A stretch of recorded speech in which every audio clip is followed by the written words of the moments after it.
মান কানাল্লাহু ওয়া রাসূলুহু আহাব্বা ইলাইহি মিম্মা সিওয়াহুমা, যার মধ্যে আল্লাহ এবং আল্লাহর রাসূলের মহব্বত সবচেয়ে বেশি থাকবে ওই ব্যক্তি ঈমানের স্বাদ পাবে।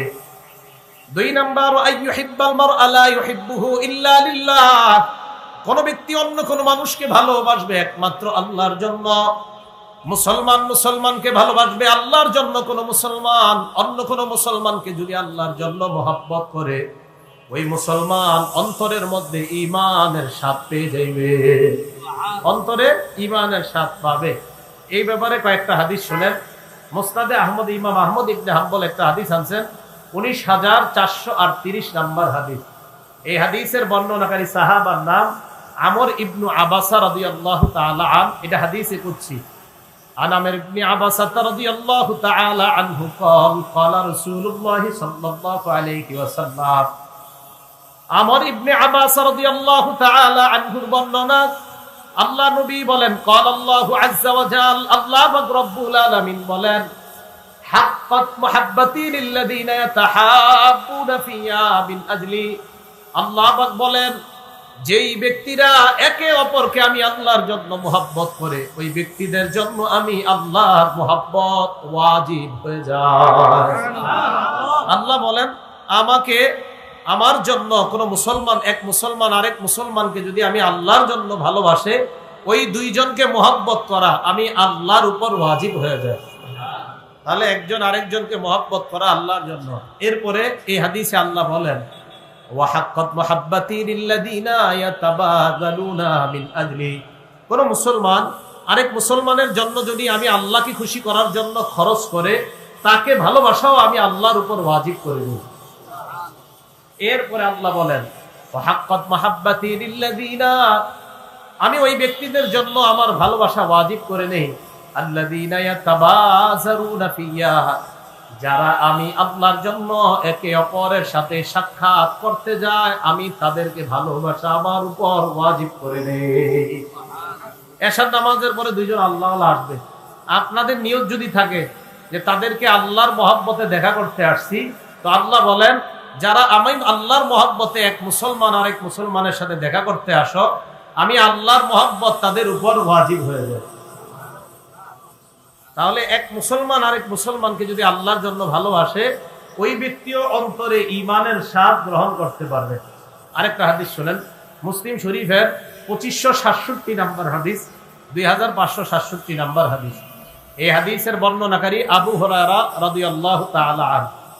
عن أبي هريرة رضي الله تعالى عنه قال, আবু হুরায়রা রাদিয়াল্লাহু তাআলা আনহুর বর্ণনা, আন্না রাজুলান যারা আকুল্লাহু, এক ব্যক্তি তার আরেক মুসলমান ভাইয়ের সাথে দেখা করতে গেছে, ফি ক্বরিয়া, কোন এক গ্রামে। আবার বলছি, আন্না রাজুলান যারা আকুল্লাহু ফি ক্বরিয়া, এক ব্যক্তি তার এক মুসলমান ভাইয়ের সাথে দেখা করতে গেছে কোন এক গ্রামে। ওয়াজ কম হওয়া দরকার, ওয়াজ বেশি হইলে ঝামেলা। এই সমস্ত ঝামেলায় ওয়াজ করা যায় নাকি? চারদিকে তো আওয়াজ। ওয়াজ কি হওয়া দরকার? কম। বেশি ওয়াজ হইলে ঝামেলা। এই ঝামেলা তো জুমার নামাজে তো ওয়াজ হয়ে গেছে, এখন আর ওয়াজ জরুরি ছিল না। দলিল সহিহ বুখারী 66, 68, 70 নাম্বার হাদিস পড়েন, এগুলাতে আসছে ওয়াজ কম হয় ভালো।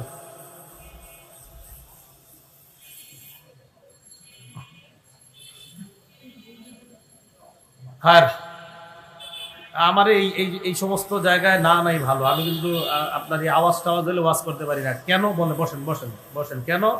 আমি যতক্ষণ বলবো তখন আপনারা হয়তো কিছু শিখতে হবে, কারণ আমি ওয়াজের নিয়তে ওয়াজের ময়দানে আসি নাই, মাথায় রাখতে হবে। আমি ওয়াজের নিয়তে আসি নাই, আমি একটা স্বপ্ন নিয়ে আগাইতেছি, ওয়াজের নিয়তে আমি আসিনি। এই জন্য এটা বাস্তবায়ন করতে হলে আশেপাশে শান্ত থাকতে হবে। রাসূল আকরাম সাল্লাল্লাহু আলাইহি ওয়াসাল্লাম, মুসলিম শরীফের 2567 নাম্বার হাদিসের বর্ণনা। এই হাদিসের মধ্যে আসছে, রাসূল আকরাম সাল্লাল্লাহু আলাইহি ওয়াসাল্লাম বলেন, আন্না রাজুলান যারা আখাল্লাহু ফি ক্বরিয়া, এক ব্যক্তি তার ভাইয়ের সাথে সাক্ষাৎ করতে গেছে এক গ্রামে। এক গ্রামে সাক্ষাৎ করতে গেছে, কোন এক গ্রামে।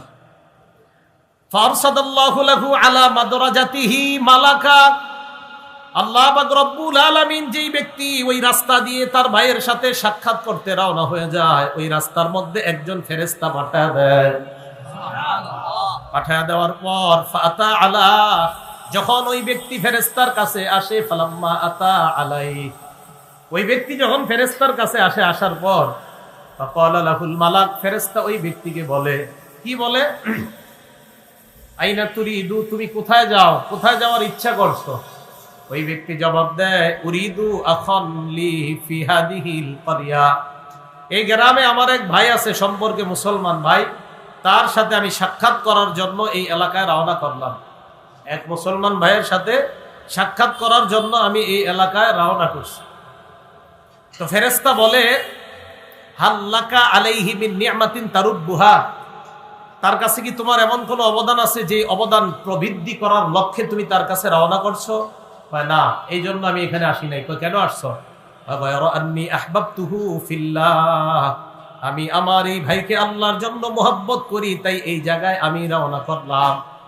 ফেরেশতা তখন ওই ব্যক্তিকে বলে, শোনো, ফাইন্নী রাসূলুল্লাহ ইলাইকা, আমি হলাম আল্লাহর পক্ষ থেকে দূত, তোমাকে এই সংবাদ দেওয়ার জন্য আসলাম।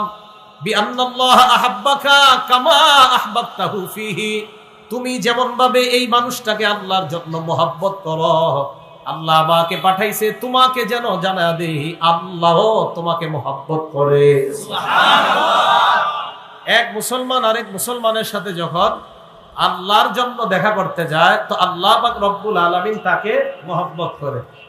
আরেকটা হাদিস শোনেন, এই হাদিসটা আবু দাউদ শরীফের হাদিস, 3527 নম্বর হাদিস, 3527 নম্বর হাদিস।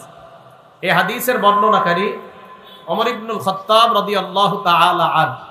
এই ওমর ইবনুল খাত্তাব রাদিয়াল্লাহু তাআলা আনহুর বর্ণনা, তিনি বলেন, ক্বালা রাসূলুল্লাহ সাল্লাল্লাহু আলাইহি ওয়াসাল্লাম, আল্লাহ নবী বলেন, ইন্না মিন ইবাদিল্লাহি লা উনাসা, আল্লাহর এমন কিছু বান্দা আছে, মা হুম বিআম্বিয়া ওয়ালা শুহাদা, তারা নবীও না, তারা শহীদও না।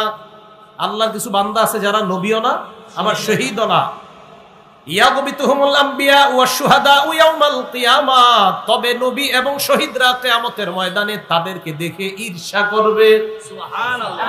আল্লাহর কিছু বান্দা যারা নবীও না, শহীদ না, কিন্তু নবী এবং শহীদরা তাদেরকে দেখে ঈর্ষা করবে। বিবাকানিহিম মিনাল্লাহ, আল্লাহর পক্ষ থেকে এমন মর্যাদা তারা লাভ করবে, নবী শহীদরাও ঈর্ষা করবে। এর মানে নবীদের মর্যাদা তাদের চেয়ে কম এমন না, অর্থাৎ নবীরাও ঈর্ষা করবে যে তারা এত মর্যাদা কিভাবে পাইলো, তারা তো নবীও না, শহীদও না।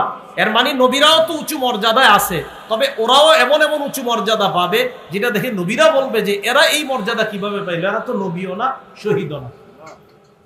তো সাহাবারা কয়, হুজুর এরা আবার কারা? তুখবিরুনা মান হুম, তারা কারা আমাদেরকে জানায়া দেন। নবীজি বললেন, হুম কওমুন তাহাব্বু বিরূহিল্লাহ আলা গায়রি।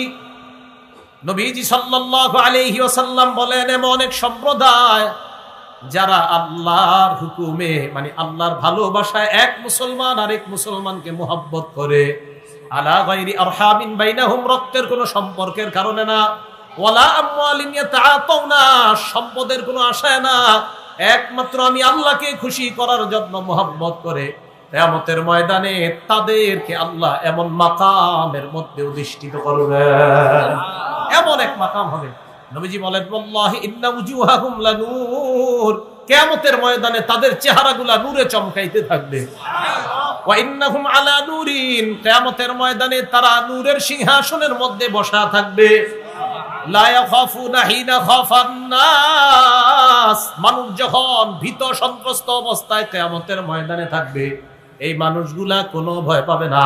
ওয়ালা ইয়াহজানুনা হিনা হাজিনান নাস, মানুষ যখন কিয়ামতের ময়দানে পেরেশান থাকবে, এরা কোনো পেরেশান হবে না। এই মানুষগুলার পেরেশান হবে না, এরা ভয় পাবে না কিয়ামতের ময়দানে, অথচ অন্যান্য মানুষগুলা পেরেশান হবে, অন্যান্য মানুষগুলা ভয় পাবে। কিয়ামতের ময়দানে এমন একটা অবস্থা হবে। তো রাসূল আকরাম সাল্লাল্লাহু আলাইহি ওয়াসাল্লাম বললেন, এক মুসলমান আরেক মুসলমানকে আল্লাহর জন্য মহব্বত করলে তার অন্তরে ঈমানের স্বাদ আল্লাহ দান করে। কথা মনে আসেনি? কয় গুণ থাকলে ঈমানের স্বাদ পাওয়া যায়? এক নাম্বার আল্লাহ আল্লাহ রাসূলকে বেশি ভালোবাসা, দুই নাম্বার কোন মানুষ কোন মুসলমানকে ভালোবাসা আল্লাহর জন্য। হাদিসের মধ্যে আসছে, আবু দাউদের বর্ণনা, মান আহাব্বা লিল্লাহ ওয়া আবগাযা লিল্লাহ ওয়া আতা লিল্লাহ ওয়া মানাআ লিল্লাহ, কোন মুসলমান যদি আরেক মুসলমানকে আল্লাহর জন্য ভালোবাসে, আল্লাহর জন্য রাগ করে, আল্লাহর জন্য কিছু দেয়, আল্লাহর জন্য কিছু দেয় না, এই মুসলমান ফাকাদ ইসতাকমালাল ঈমান, সে ঈমানকে পরিপূর্ণ করলো। এবার ৩ নাম্বার গুণটা শুনেন, ওয়া আইয়াকরাহা আইয়াউদা ফিল কুফরি বাদা আন আনকাদাহু আল্লাহু মিনহু কামা ইয়াকরাহু আইয়ুকযাফা ফিন নার। জাহান্নামে যাইতে কি কেউ পছন্দ করেন? নবীজি বলেন, কোন মানুষ কুফরি থেকে আল্লাহ তাকে বাঁচানোর পর ওই ব্যক্তি আগুনের মধ্যে পড়া যেমন অপছন্দ করে, কুফরির মধ্যে ফিরে যাওয়া ওই ব্যক্তি তেমন অপছন্দ করে। কুফরির মধ্যে কোন বান্দা ফিরে যাওয়া যদি অপছন্দ করে, ওই ব্যক্তির অন্তরের মধ্যেও আল্লাহ ঈমানের স্বাদ ঢুকায়া দেয়। বলেন, ঈমানের স্বাদ পাওয়া যায় কয় গুণে? আল্লাহুম্মা লাকাল হামদু ওয়া লাকাশ শুকরু। তাহলে ১ নাম্বার আল্লাহ আল্লাহ রাসূলের মহব্বত, ২ নাম্বার একজন আরেকজনকে ভালোবাসা আল্লাহর জন্য, ৩ নাম্বার কুফরিতে ফিরে যাওয়া তার কাছে এতটা অপছন্দ, যেমন জাহান্নামে কোন তাকে যদি নিক্ষেপ করা হয়, এই জাহান্নামের আগুন তার কাছে যেমন অপছন্দ, কুফরিতে ফিরে যাওয়া তার কাছে এমন অপছন্দ। তো আল্লাহ আল্লাহ রাসূলের মহব্বত, ওই আবার সূরা তাওবার 24 নাম্বার আয়াত, যদি ওই যে যদি তোমাদের বাবা, যদি তোমাদের সন্তান, যদি তোমাদের ভাই, যদি তোমাদের স্ত্রী, যদি তোমাদের পরিবার, যদি তোমাদের ব্যবসা, যদি তোমাদের সম্পদ, যদি তোমাদের বাসস্থান, এইগুলা আল্লাহ আল্লাহ রসুলের চাইতে বেশি প্রিয় হয়, তো আযাবের অপেক্ষা করো। আল্লাহ আমাদের সকলকে আল্লাহ এবং আল্লাহ রসুলকে সবচেয়ে বেশি ভালোবাসার তৌফিক দান করুন। সহিহ বুখারী হাদিস নাম্বার 15 নাম্বার হাদিস। এই হাদিসের বর্ণনাকারী সাহাবার নাম আনাস রাদিয়াল্লাহু তাআলা আনহু। দেখেন কি বলে, আন আনাস ইবনে মালিক রাদিয়াল্লাহু তাআলা আনহু قال قال رسول الله صلى الله عليه وسلم। আনাস রাদিয়াল্লাহু তাআলা আনহুর বর্ণনা, আল্লাহ নবী বলেন, লা ইউমিনু আহাদুকুম হাত্তা আকুনা আহাব্বা ইলাইহি মিন ওয়ালিদিহি ওয়া ওয়ালাদিহি ওয়ান নাসি আজমাইন। তোমাদের মধ্যে ততক্ষণ পর্যন্ত কেউ ঈমানদার হতে পারবে না যতক্ষণ আমি নবী তার কাছে, তার পিতামাতা, তার সন্তানাদি এবং দুনিয়ার সমস্ত মানুষের চাইতে বেশি প্রিয় না হব, ততক্ষণ পরিপূর্ণ ঈমানদার হতে পারবা না। তাহলে পরিপূর্ণ ঈমানদার হতে পারবা না যতক্ষণ নবী প্রিয় না হবে। আল্লাহ আমাদের সকলকে আল্লাহর ভালোবাসা যেন নবীর ভালোবাসার মাধ্যমে অর্জন করতে পারে, আল্লাহ তৌফিক দান করেন। একটা কিতাব আছে আল আরবাউন আন-নববিয়্যাহ, এই কিতাবের 41 নাম্বার হাদিস। ক্বালা রাসূলুল্লাহ সাল্লাল্লাহু আলাইহি ওয়াসাল্লাম, আল্লাহ নবী বলেন, লা ইউমিনু আহাদুকুম হাত্তা ইয়াকুনা হাওয়াহু তাবআন লিমা জিতু বিহি। তোমাদের মধ্যে ততক্ষণ কেউ পরিপূর্ণ ঈমানদার হতে পারবে না যতক্ষণ তার অন্তরটা, তার চাহিদাগুলা তাবআন লিমা জিতু বিহি, আমি নবী দুনিয়াতে যা নিয়ে এসেছি তার চাহিদা যদি এটার অনুসারী না হয় পরিপূর্ণভাবে, ততক্ষণ পর্যন্ত কেউ পরিপূর্ণ ঈমানদার হতে পারবে না। আমার আপনার চাহিদা হতেই হবে নবী যা নিয়ে এসেছেন কোরআন এবং সুন্নাহ, এই চাহিদাই যখন আমার আপনার পরিপূর্ণভাবে হবে তখন পরিপূর্ণ ঈমানদার হব। আল্লাহ আমাদের সকলকে কোরআন সুন্নাহ পরিপূর্ণভাবে আঁকড়ে ধরে পরিপূর্ণ মুমিন হওয়ার তৌফিক দান করেন। আমিন। সহিহ বুখারী হাদিস নাম্বার 6632 নাম্বার হাদিস। আব্দুল্লাহ ইবনে হিশাম রাদিয়াল্লাহু তাআলা আনহুর বর্ণনা, তিনি বলেন, আর আব্দুল্লাহ ইবনে হিশাম রাদিয়াল্লাহু তাআলা আনহু قال كنا مع رسول الله صلى الله عليه وسلم وهو آخذ بيد عمر بن الخطاب। আব্দুল্লাহ ইবনে হিশাম বলেন, আমরা রাসূল আকরাম সাল্লাল্লাহু আলাইহি সাল্লামের সাথে আছি, নবীজি সাল্লাল্লাহু আলাইহি সাল্লাম ওমর ইবনে খাত্তাবের হাতটা এইভাবে ধরে আছে, এইভাবে হাতটা ধরে আছে নবীজি হযরত ওমরের হাত। হযরত ওমর এইভাবে চলতেছি আমরা, নবীজি ওমরের হাত ধরে, অনেক সময় উস্তাদরা দেখবেন অনেক ছাত্রদের হাত ধরে, এটা মায়া, এটা মহব্বত, এটা রাসূল সাল্লাল্লাহু আলাইহি সাল্লামের সুন্নাত। হযরত ওমর রাদিয়াল্লাহু তাআলা আনহুর হাত ধরে রাখছে। হযরত ওমর হঠাৎ নবীজিকে বলে, ইয়া রাসূলুল্লাহ, হে আল্লাহর রাসূল সাল্লাল্লাহু আলাইহি সাল্লাম, ওয়াল্লাহি লা আনতা আহাব্বু ইলাইয়া মিন কুল্লি শাইইন ইল্লা মিন নাফসি। আল্লাহর কসম হুজুর, আপনি আমার কাছে দুনিয়ার যা আছে সব কিছুর চাইতে বেশি প্রিয়, তো আমার জীবনের চাইতে বেশি না। কি বললেন? আমার জীবনের চাইতে বেশি না। নবীজি বললেন, ওয়াল্লাযী নাফসি বিয়াদি, ওমর, আমার এই আত্মা যে সত্তার কাছে, আমার নফস যে সত্তার কাছে, ওই আল্লাহর কসম, হাত্তা আকুনা আহাব্বা ইলাইকা মিন কুল্লি শাই মিন নাফসিকা, আমি নবী যতক্ষণ তোমার জীবনের চাইতে বেশি মহব্বতের পাত্র তোমার কাছে না হব, তুমি ততক্ষণ পরিপূর্ণ ঈমানদার হতে পারবা না। হযরত ওমর একটু চিন্তাও করলেন না, একটু পরেই হযরতে ওমর বললেন, ইয়া রাসূলুল্লাহ ফাইন্নাহুল আন, আমি সামান্য সময় ভেবে দেখলাম, না না, আপনি আমার কাছে আমার জীবনের চাইতেও বেশি প্রিয়। সুবহানাল্লাহ। নবীজি বললেন, আল আন ইয়া উমর, ওমর এখন তুমি পরিপূর্ণ ঈমানদার হয়ে গেলা। তাহলে পরিপূর্ণ ঈমানদার এখন তুমি হয়েছো। রাসূল সাল্লাল্লাহু আলাইহি সাল্লামকে জীবনের চাইতেও বেশি মহব্বত করা। আল্লাহ আমাদের সকলকে নবীজিকে যেন জীবনের চেয়ে বেশি মহব্বত করতে পারি, আর নবীর মহব্বতের মাধ্যমে আল্লাহর মহব্বত হাসিল করতে পারি। আল্লাহ তৌফিক দান করেন। মুসলিম শরীফের 2325 নাম্বার হাদিস, 2325।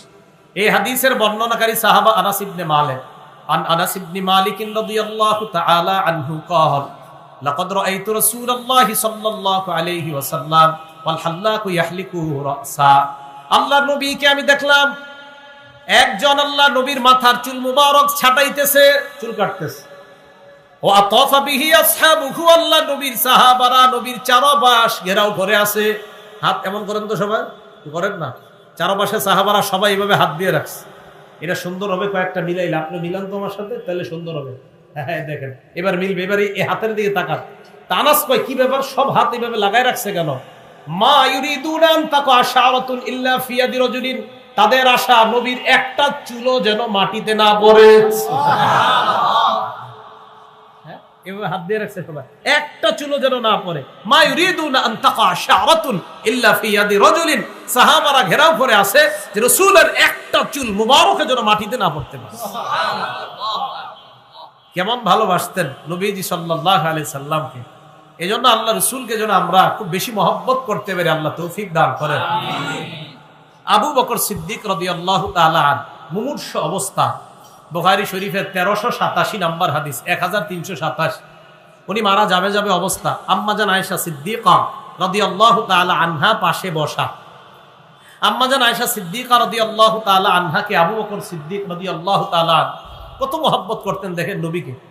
প্রশ্ন করলেন, আয়েশা, ফি আইয়ি ইয়াউমিন তুওফিয়া রাসূলুল্লাহ সাল্লাল্লাহু আলাইহি ওয়াসাল্লাম, আয়েশা আল্লাহর নবী জানি কি বারে মারা গেছে একটু স্মরণ করা দাও। আয়েশা জবাব দিলেন, আব্বা ইয়াউমাল ইসনাইন, আব্বা আল্লাহর নবী সোমবারে মারা গেছে। আবু বকর সিদ্দিক প্রশ্ন করলেন, আইয়ু ইয়াউমিন হাযা, আয়েশা আজকে কি বার? আয়েশা সিদ্দিকা জবাব দেয়, ইয়াউমুল ইসনাইন, আব্বা আজকেও সোমবার। সুবহানাল্লাহ। আয়েশা, নবীজি কি বারে মারা গেছে? তো আয়েশা কয়, হুজুর আব্বা সোমবারে। আবু বকর সিদ্দিক রাদিয়াল্লাহু তাআলা প্রশ্ন করলেন, আয়েশা আজকে কি বার? আব্বা আজকেও তো সোমবার। আবু বকর সিদ্দিক কয়, বাইনি ওয়া বাইনাল লাইল, আহারে আজকে সন্ধ্যার আগে যদি মারা যাইতাম আমার মরণটাও সোমবারে হইতো। সুবহানাল্লাহ। আমার হাবিব মারা গেছে সোমবারে, আজকে সন্ধ্যার আগে আমি মারা গেলে তা আমার মরণটাও সোমবারে হতো। কতটা মহব্বত যে রাসূল মারা গেছে সোমবারে, তো আমার মরণও যেন সোমবারে হয়। এটা ছিল ইশক, মহব্বত। রাসূল আকরাম সাল্লাল্লাহু আলাইহি সাল্লামের সাহাবারা এমন ভাবে নবীজিকে মহব্বত করতেন।